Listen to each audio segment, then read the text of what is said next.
Dark Satellite Media.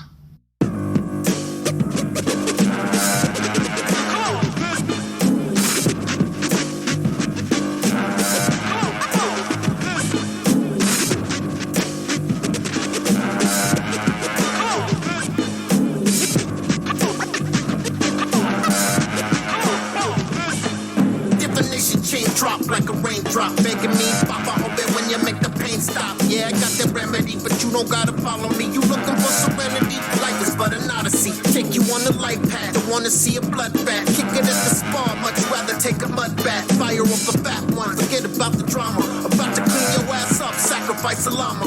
What's the next offering? Believe in the unseen. I can show you how to make something out of nothing. Tell you one thing, better stay woken. Think about you joking, about to get your neck broken. Well, you're hoping for reprieve, none given.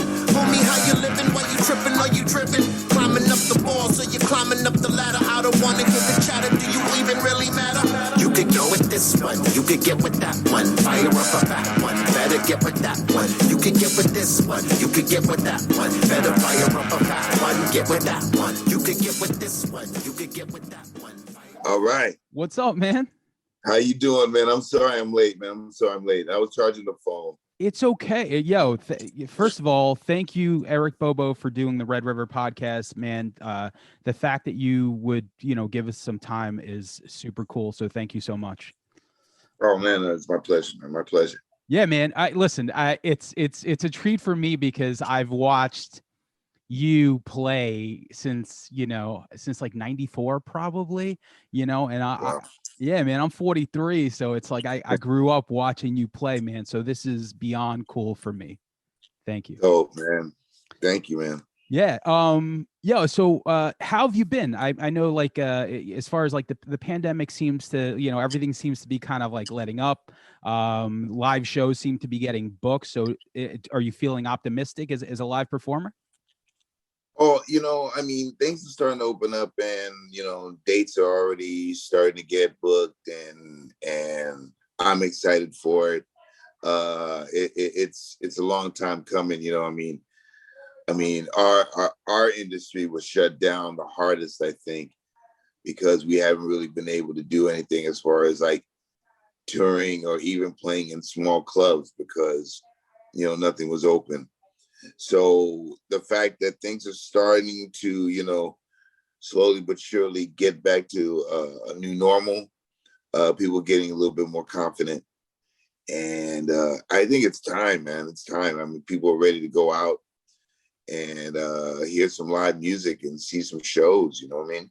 Hell yeah. It is time. I mean, it's been a weird 14, 15 months. I can't believe that it's finally, over. I got my shot, so I'm ready to go. Yeah. I got my shots too. I was really hesitant Me at too. the beginning because, it's like, you're not knowing, what the effects are really going to be. And for something to come out like in such a short amount of time, as far as like a vaccine, when it takes like years and years of development, so they can't say now that, oh man, this is going to take 10 years to develop. No, you develop the vaccine in like some months, Yeah. You can do it now, you know what I mean? So, but I figured that the protocol is going to be different everywhere you go, whether you go to a concert that has like 5,000 plus people, you have to show that you're vaccinated or whatnot, or that you're a negative test. It's different protocols. So I'm like, let me just get it. Yeah, for sure. Fuck it, Yeah, and even like so Cypress did like you guys did like a drive-in show, right? Like a couple of those. What was that like? We did a couple though. It was cool. It was cool. I mean, people were just dying to, like I said, get out, and we're trying to experiment, see, if it worked. And I mean, to a degree it did, but it just still felt weird because the crowd was just so far away. So it wasn't really that interaction. Yeah, like you what need, we yeah. used to. And I think that, there's some groups that they just can't perform well under that. I mean, luckily for Cypress, we're able to, to kick it into high gear, but there's some groups that they need that direct interaction with the crowd, and putting on your headlights was not enough. No, You no, know, no, no, for sure. And the thing with Cypress too is like I've never ever seen a bad Cypress show. Like I don't know what it is. You guys are so growing up in skate culture. I still play in bands. Like I still go to shows nonstop. There was something about Cypress. There was something about Wu-Tang. There was something about Beastie Boys that all did hip hop. And sometimes a hip hop show can be boring, but when you guys play those festivals, somewhere along the way, I feel like you guys unlock the formula on how to never be boring. How do you do that? um, I think that first of all, I think that you have to, know how to entertain and realize that, I mean, beside giving your all up there, you have to entertain and you have to give a show that's kind of like has its peaks and valleys. And I think at the end of the day, you just got to still enjoy really doing it. And we, at Cypress, we really still enjoy being on stage together, locking in, and going into our autopilot. We've always prided ourselves into giving a good show. I mean, we've had to, play on festival stages with some incredible bands that are very powerful, and we had to make ourselves be known, whether it's when we were with the band or just, the four of us up there, so we just enjoy it. And I think that we just realize that the minute that you can't give a good show and you don't enjoy it up there, it's going to show. Yeah. And we're lucky because we still like doing it. And for someone like you who's been playing music, like the son of Willie Bobo, like I mean, you've been playing music basically almost your whole life, which is amazing.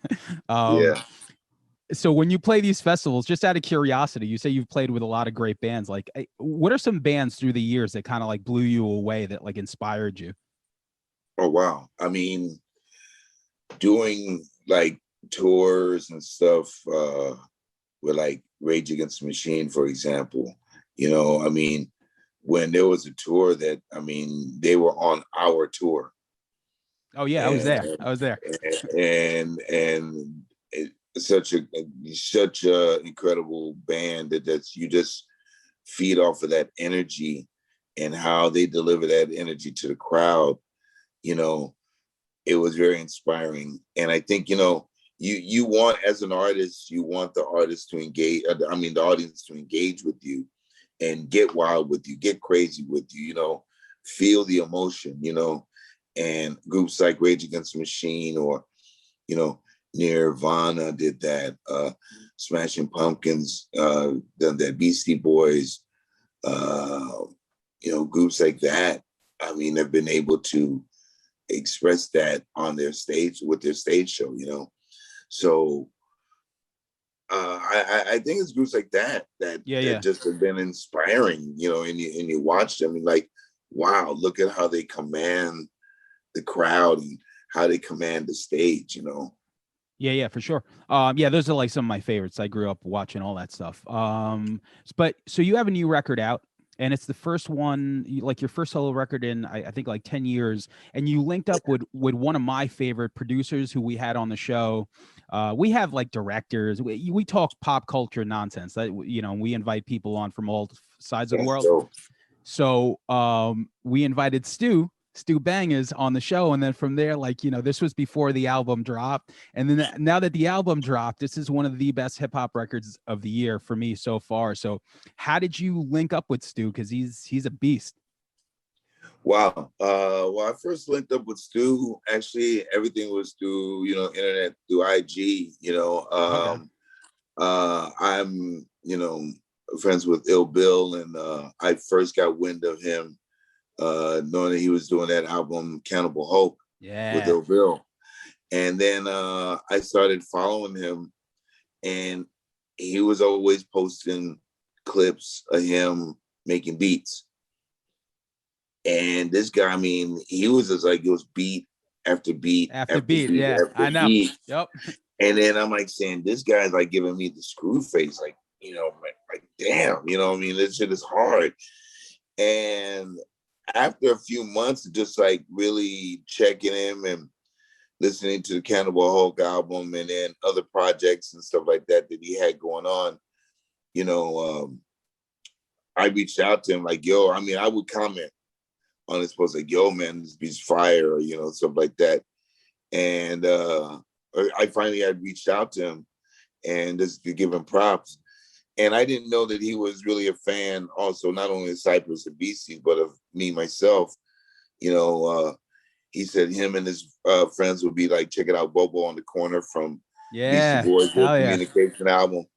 And I'm saying, really? Yeah. He says, yo, man, it's like really ill, and everything. And then I proposed the idea of, well, why don't you send me some things and let's, let me see what I can do with them.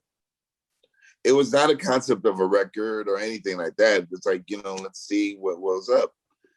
And he was sending me folders like every day. He makes a lot of beats, beats, man. Send me shit. He was sending me, I mean, I'm like, this guy was sending me like 10 and folders of like 10, 15 beats. And I'm like, holy shit, Yeah. And then, so then I started to work with things. And then I would send things back to him like, yo, what do you think I did, about this one? I played some stuff down on this. And then he was like tripping out because how it was complementing what he was doing. And then finally it's like, I like, yo, man, we got enough ideas for like a record. Maybe we should think about this. And then we kind of like tried to blueprint what a record would be like, because first, we had to figure out a sound. And out of like 250 beats that he originally sent me, I worked on about half of those. So there was a lot of stuff. There's a lot of stuff. And then for what happened, what we chose for Empires, we took them from there. And then started to build it up. And then the concept of the album really kind of came from my end as far as what was going on. I wanted it to be an album that really was a snapshot of the shit we just went through, 2020, but in not in a preaching sense, but just in a sense of how it affected us, I mean, yeah, in certain things. So you kind of hear that throughout the record. It's like a semi-conceptual record. Oh, And you're right. You're right. We kind of did it like that, Yeah, that's crazy. Like looking at the track list, like I don't know why it just I didn't know, but you're right. Like looking at the track list, like yeah, I guess everyone did their thing on this. And what is the science as a percussionist or someone who just plays drums and just the shit that you fucking do? Like what is the science behind like getting down with like a Muggs or a Stu? Like as far, is it all feel? Well, it is feel. I mean, this record was really a true collaborative thing because after I would like lay down stuff, I just said, okay, Stu, send me stems. And then he actually then sent me stems. And then I was able to then put things together, as far as, sculpting what was given to me. And then, getting, concepts to some of the MCs, like, because they would ask, well, what do you want to, what should I write about? And then kind of give them a blueprint of what we were going for with the record and everything like that.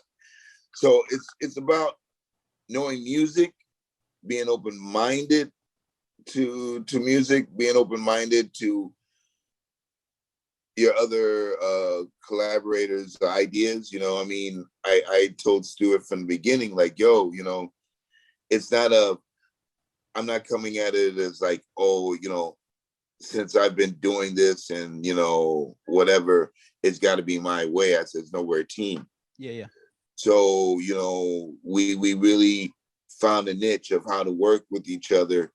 And, he lets me take the lead a lot, but we always talk and we always agree on what we're going to do and how we're going to present everything. So we're both really part of the process. And I think that that's how you got to work with someone like a Stu Bangers or someone like a Muggs that, you know, being in the studio with him a lot, you know, learning how to communicate as an instrumentalist, you know, as a musician with a producer of, you know, samples and drum machines and all this kind of stuff. You got to know the music. You got to feel it. You know, it's levels to this shit. Yeah. So cool. But this record in particular, man, it has some of my favorites. And when I listened to it, I mean, you guys just really made a fucking great record. You know, I know the new video just dropped with Mr. Liff and Rhythmatic. Yes. Man, so you and Rhett do Cypress Junkies. Like, what is that exactly, and how'd that come about? Obviously, shout out to the Beat Junkies that are goddamn legends. Hell yeah! Shout out to the mighty world famous Beat Junkies.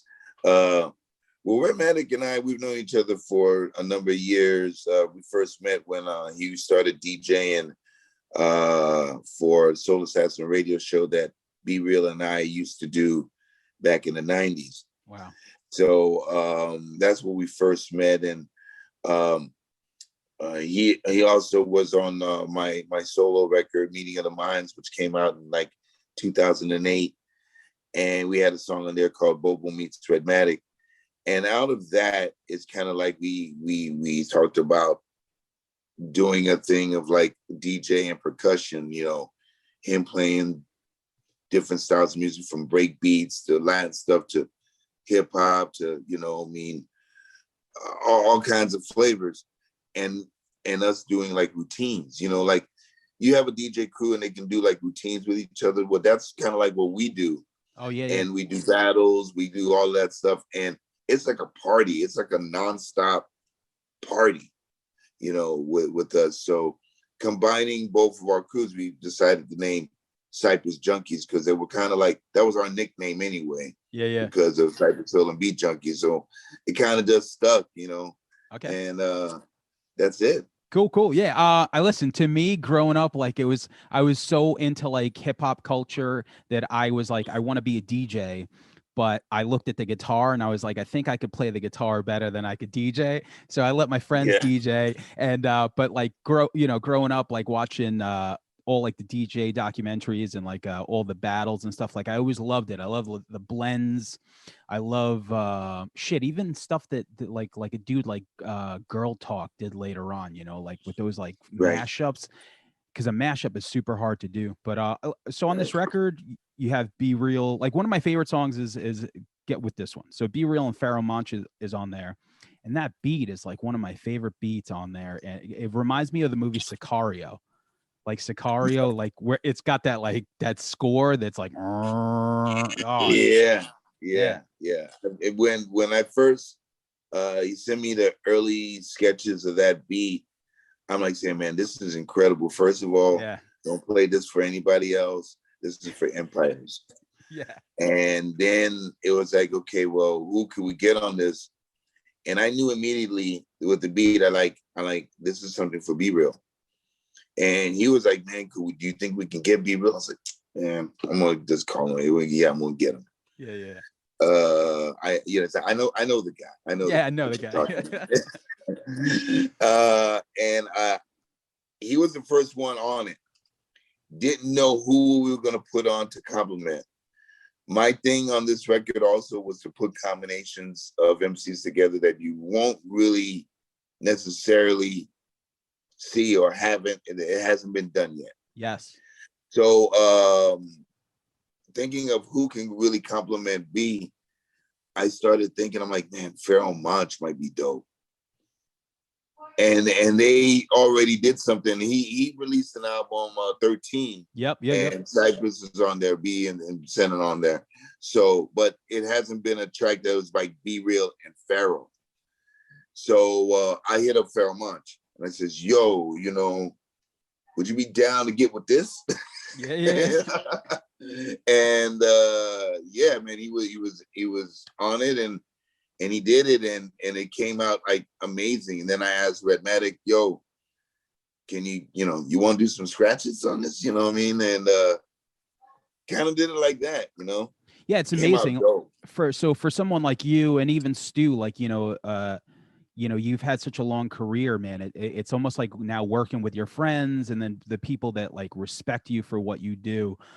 Shit, even like the people that sampled your dad. I mean, like anytime I hear certain things, I'm like, oh shit. Like I don't know your dad's music that well, but like on occasion I'll be like, I think I know this song from Yeah, somewhere, yeah. you know, and like listening to like anytime somebody said kick the Willie Bobo, I know J. Rue mentioned, and I was like, I would always hear it. And then when I saw you play it in Cypress, I was like, I wonder if it's the same connection. And it was, and I was like, just kind of like blew my mind. So Yeah. but what was the other one? So you're from Highland Park. That's where you grew up. I grew up in like the Highland Park, Mount Washington area. I was born in New York. Yep. Me too. And Queens. yeah, Queens. I was born in Queens too. Yeah. I was born in the Hollands. But on this record, you have Reverie, who is from Highland Park. I've been like hip to her for like the last year or two. She kills this track. Call It Like I See It. I mean, was there a Highland Park connection? Is that how you reached out to her? It was till later on, I mean, we first met some years back, and then we reconnected a couple years ago out in Europe. Oh wow. And that's when I'm like, yo, you're from Highland Park? Yeah. And like we started talking like, okay, that's really, really dope, and at the time it was like, man, it would be cool, to do something together, but it was really no plans.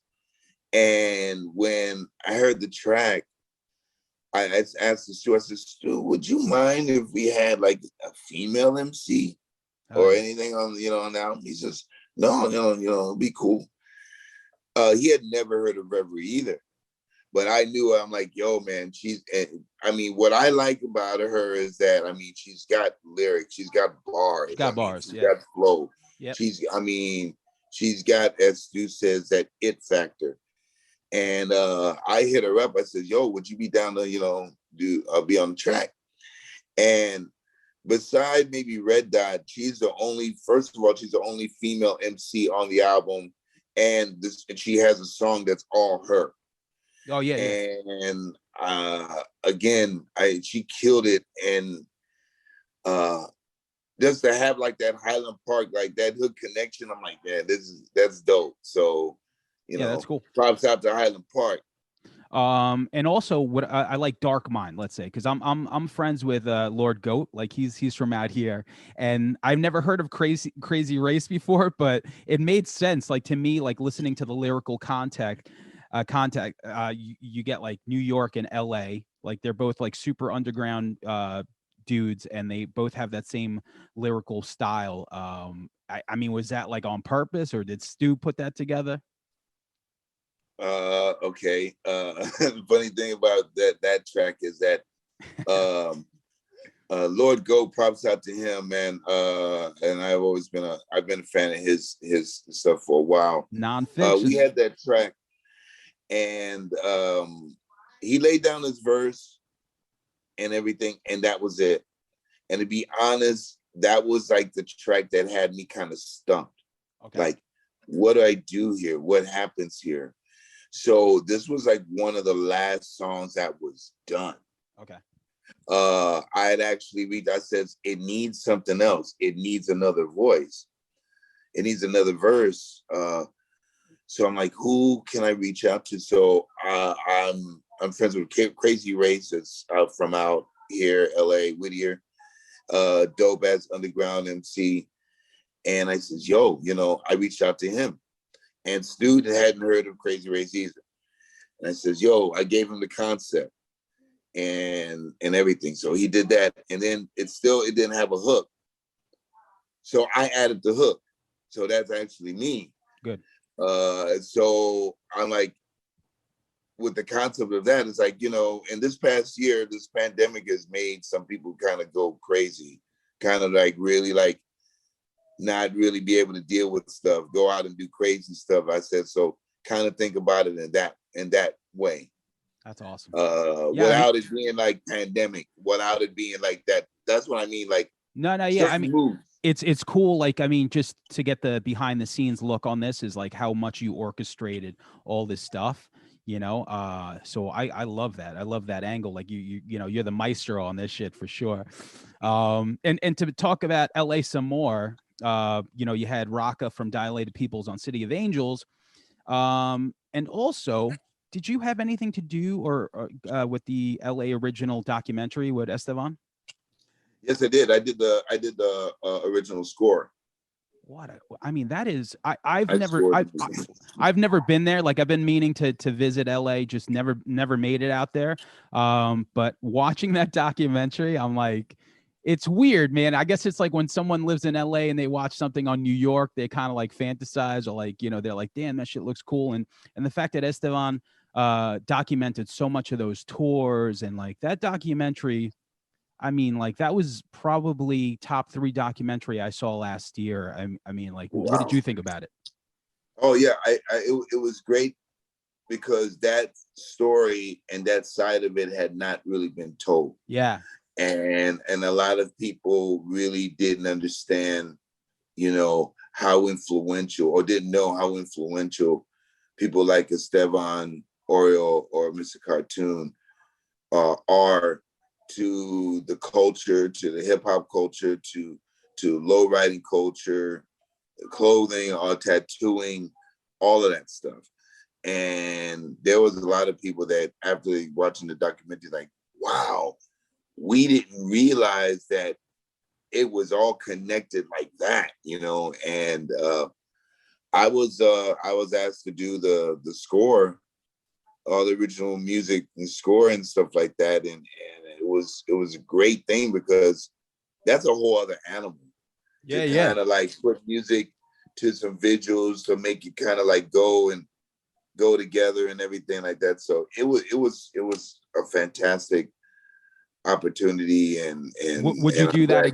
Would you do something like that again? Oh hell yeah. Before then, I had done music for this series in Argentina called El Marginal. It was like the biggest series out there, and I was doing music for it. I did music for the 2nd and 3rd season. It's on Netflix now. Okay. I done that, and I also did a title song for another award-winning series that I was nominated for a few awards down there for best theme song and stuff like that. So I kind of doubled into, you know, putting music together for movies and film, and I enjoy that shit. So I hope to do more. Yeah, man, it's something like once, I mean, when you think of your career, you know, with your dad and then just like taking over his band for a little bit, but then you play like Ad Rock's wedding, and that's how you know, like that's like, it's such an interesting part because I feel like that just brought you to a whole nother like world. Like, you know, you play Ad Rock and Ione's wedding, and then from there it's like this second part of your like career kind of takes off. Like, is that how you look at it? Yeah, that's exactly what happened. I mean, I was really in transition, and you know, I had a little band and I was trying to get my stuff together and everything, but you know, I was still trying to find my musical voice, so to speak. And I never thought that doing a wedding, doing the music, being entertainment for a wedding would change my whole trajectory, you know what I mean? And within a few months, you know, I was auditioning for Beastie Boys for Check Your Head tour, and they knew of my dad. They were fans of my dad. Actually, my dad is sampled on Paul's Boutique, so they were already familiar. So I was a big Beastie Boy fan as well, and I did the audition. I made sure that I was going to ace the audition, and then boom, I got the itinerary, and lo and behold, the last 2 weeks of that tour, Cypress Hill came onto that tour to open up. So this is how my worlds collided. Yeah. All in my first tour, you know.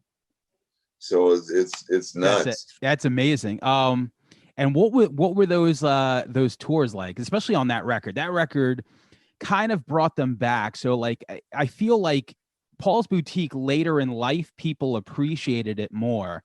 Exactly. I feel like it got like pretty panned when it came out, or at least like the fans liked it, but like I feel, I guess, the first record was so party.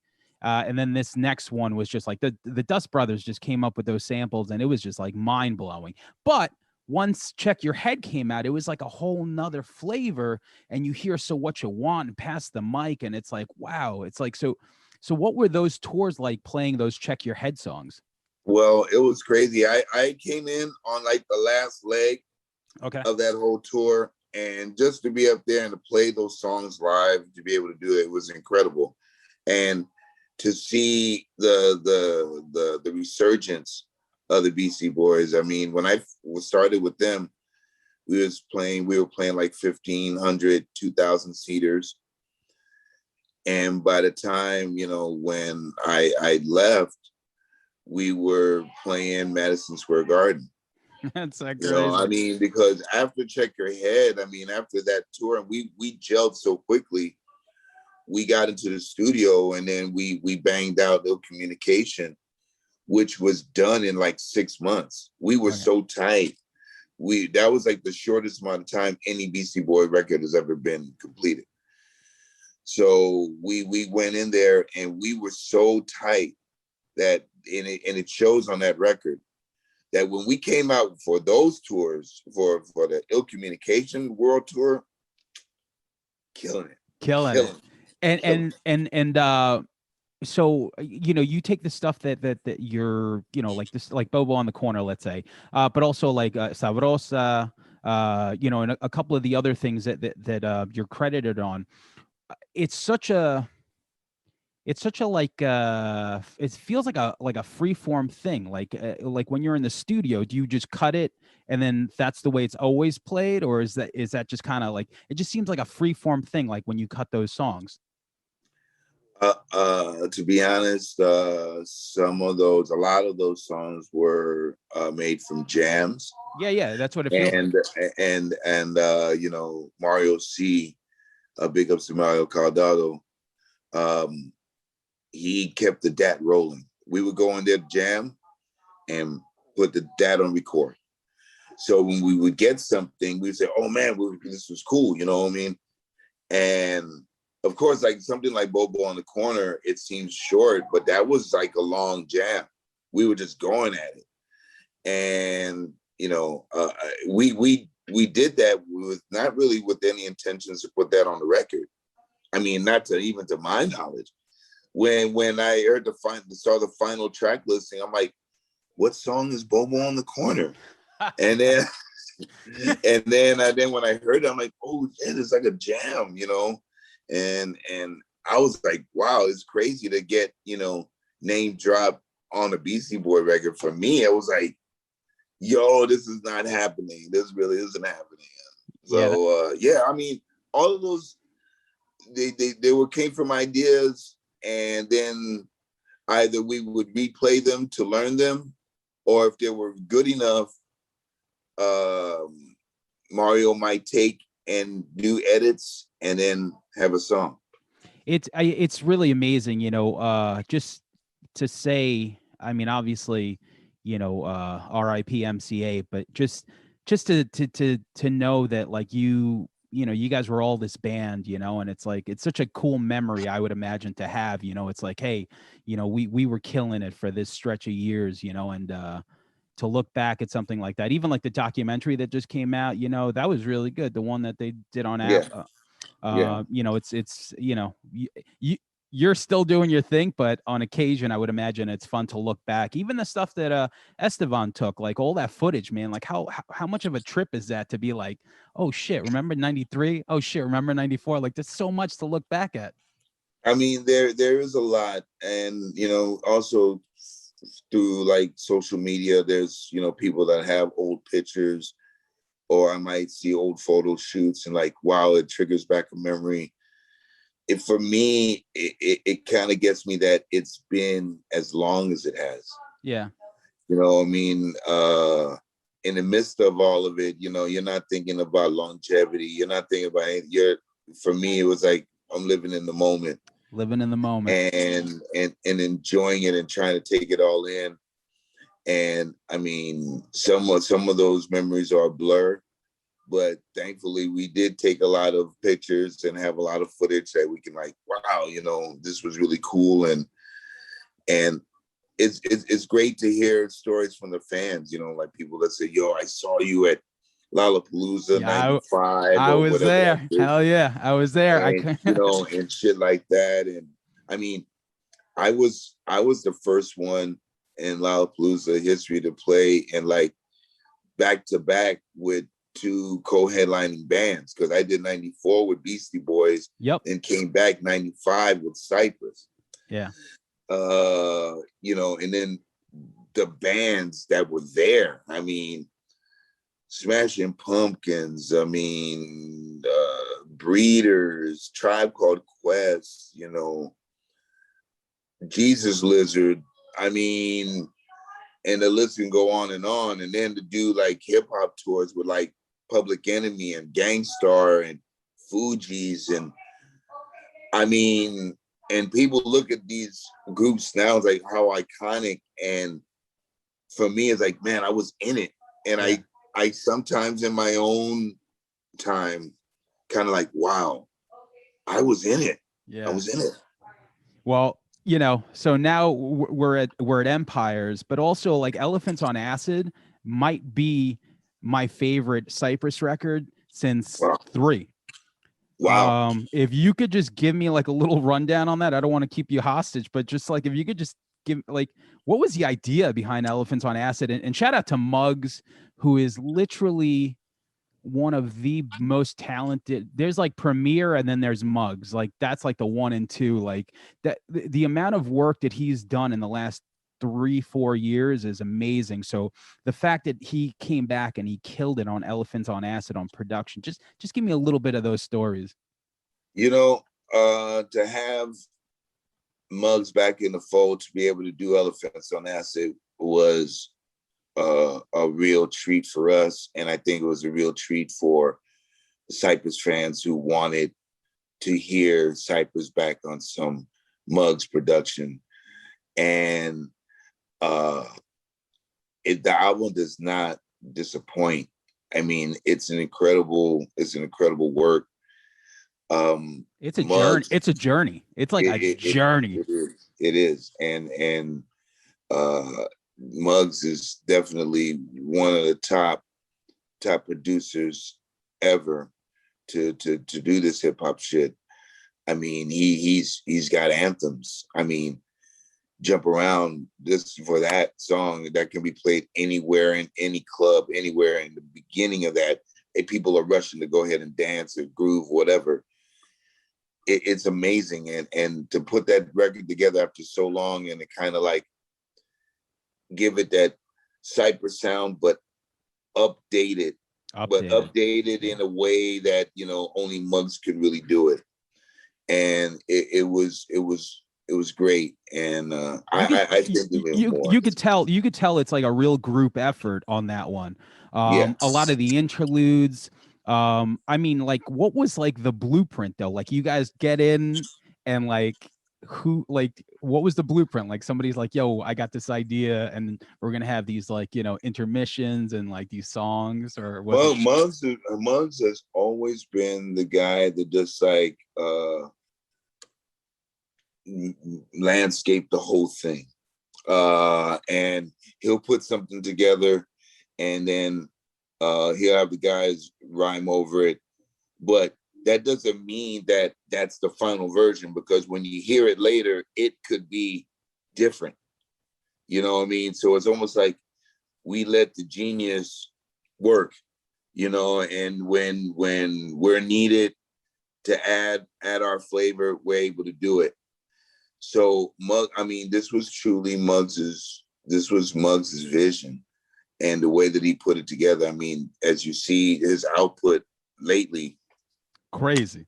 You see how it's coming. That Rome Streets record he put out, god damn. I'm like, yo, this that's shit. one of my favorite Muggs projects that he's done in a minute. I mean, all of them been dope, but that one with Rome Streets. Yeah, that kid is like he almost reminds me of like Big L like a little bit. Like he's just like he kills that. That's like that's on top. The stuff he did with Crime Apple. You know, it's funny, so I'm bilingual, obviously. I'm Colombian, my dad's Colombian, my mom's Dominican. And I never really connected with like Spanish music too much. But when I hear Crime Apple, maybe because I need Spanglish, or when I hear Sick Jackin', I think Sick Jackin' is like, I can't think of a more underrated hip hop MC than Sick Jackin'. Like the shit he did with War Porn, with Everlast and Divine Style, like that was the best hip hop record of 2017. Yeah, that was an incredible record. Incredible. And just Sick Jackin' is one of the top tier underground MCs, underrated for sure. Production, ear for production. Production, he's there. He can rhyme in English and Spanish equally well. I mean, he's a great writer. I mean, that's my bro right there. Muggs also has always had an ear for what's in the streets and what's hot in the streets, and not necessarily just going after the people that are the hot names, you know, because there's a lot of people that they're gems that, you know, the underground knows, but not a lot of other people know. Not yet. And I mean, like Rome Streets, I mean, I heard of him, but I had not really heard him until this record. Now I'm checking on him. On him, yeah. But it's like that, you know. But then you get people like, and it like, I've also been like a fan of like that gritty, grimy hip hop. And me and Muggs, we would always be like, yo, man, this is our shit. So like when you get a lyricist like RJ Payne, for example, like to me, like he is right now, he's killing the game right now. He's on Empires. He's on Empires. He's killing the game. You know, you get a Rome Streets, you know, you get, you know, there's fire out there, man. It's fire. Wow. I'm gonna the last two things I'm gonna say. You have a candle, right? Yes. Yeah. Give me a quick rundown on the candle and the funky field tip, and then we'll wrap.